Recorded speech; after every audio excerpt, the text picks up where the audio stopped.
Sekarang kita bahas tentang penyakit ya. Tentu saja ada banyak cara mengelompokkan penyakit antara satu dengan lainnya. Tapi kalau mau mudah, saya bagi saja menjadi penyakit menular dan penyakit tidak menular. Supaya kita bisa mengenal masing-masing bedanya. Seperti disebutkan, kalau penyakit menular tentu menular dari orang satu ke orang lain. Kenapa dia bisa menular dari orang satu ke orang lain? Karena ada mikroorganisme atau ada sesuatu yang menyebabkan penyakit itu dan sesuatu itulah yang menularkan ke orang lain. Apakah sesuatu itu? Paling tidak ada 4 kelompoknya. 1 bakteri, yang kedua virus, yang ketiga parasit, dan yang keempat itu jamur.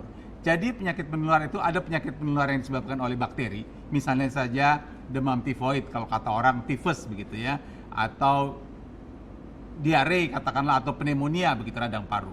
Itu yang bakteri. Yang kedua ada yang penyebabnya virus, yang tentu yang kita semua kenal adalah COVID-19 atau HIV misalnya, atau demam denggi begitu, yang tadinya disebut sebagai demam berdarah, sekarang kita gunakan istilah demam denggi. Itu yang penyebabnya virus. Yang ketiga ada yang penyebabnya itu parasit, yang paling sering disebut adalah malaria gitu ya, karena satu plasmodium yang namanya plasmodium malaria yang disebarkan oleh nyamuk malaria. Itu yang ketiga. Dan yang keempat yang disebabkan oleh jamur. Bisa jamur yang di kulit saja yang bikin gatal-gatal begitu, bisa juga jamur di paru atau jamur di otak yang bukan tidak mungkin menimbulkan kematian. Nah, tadi saya menyebut misalnya pneumonia atau radang paru yang orang cukup banyak kenal begitu ya.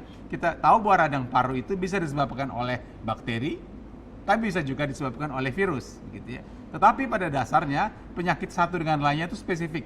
Jadi artinya kuman penyebab tuberkulosis misalnya hanya bisa menyebabkan penyakit tuberkulosis, tidak mungkin menyebabkan penyakit malaria.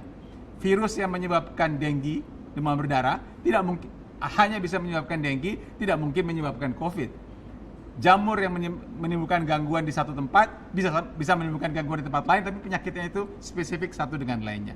Itu yang penyakit menular.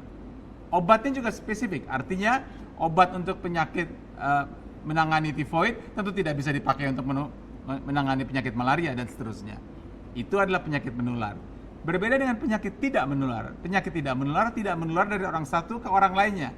Dan penyebabnya bukan satu bakteri, virus, jamur atau parasit. Penyakit tidak menular dibagi menjadi 4 kelompok utama, yaitu penyakit kardiovaskuler, jantung, pembuluh darah, stroke dan sebagainya. Yang kedua adalah penyakit diabetes, begitu. Yang ketiga gangguan paru dan pernapasan yang tidak menular, bukan yang COVID atau pneumonia, tapi ini misalnya asma dan sebagainya. Dan yang keempat adalah penyakit-penyakit berbagai jenis kanker. Memang sekarang ada lagi berbagai jenis penyakit tidak menular lain, misalnya gangguan ginjal, gangguan mental dan sebagainya. Kalau tadi penyakit menular disebabkan oleh 4 mikroorganisme, bakteri, virus, jamur, parasit dan spesifik, maka penyakit tidak menular ini disebabkan atau berhubungan bukan dengan satu jenis hal yang sama, tapi disebut sebagai faktor risiko bersama. Ada 4 faktor risiko bersama. Yang pertama adalah diet atau katakanlah kebiasaan makan yang tidak sehat. Yang kedua gangguan aktivitas fisik yang tidak baik juga. Yang ketiga kebiasaan merokok, dan yang keempat adalah alkohol. Artinya, kenapa disebut faktor risiko bersama? Misalnya saja, kebiasaan merokok itu berhubungan dengan kemungkinan terjadinya kanker paru. Kebiasaan merokok berhubungan juga dengan kemungkinan terjadi gangguan jantung atau stroke dan sebagainya. Jadi satu faktor risiko bisa menimbulkan beberapa penyakit tidak menular.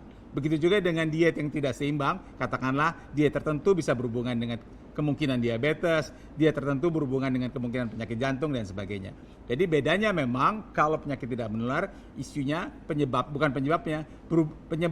faktor yang mempengaruhinya adalah yang kita sebut sebagai 4 faktor risiko bersama itu. Nah, kalau pertanyaannya di mana yang lebih banyak antara penyakit menular dan penyakit tidak menular? Tentu saja pada waktu awal-awal dulu lebih banyak penyakit menular. Apalagi di negara-negara yang masih belum berkembang atau negara baru berkembang, maka lebih banyak penyakit menular daripada penyakit tidak menular.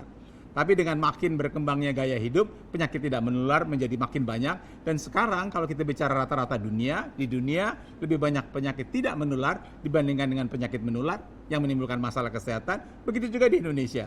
Di Indonesia lebih banyak masalah penyakit tidak menular yang menimbulkan masalah dan kematian dibandingkan dengan penyakit menular. Dan penanggulangannya tentu saja karena penyakit tidak menular berhubungan dengan 4 faktor risiko bersama itu. 4 faktor risiko bersama itu yang harus kita kendalikan untuk penyakit tidak menular.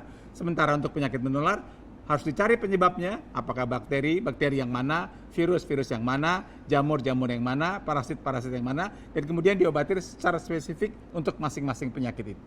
Nah, inilah yang kita perlu ketahui gambaran umum tentang penyakit.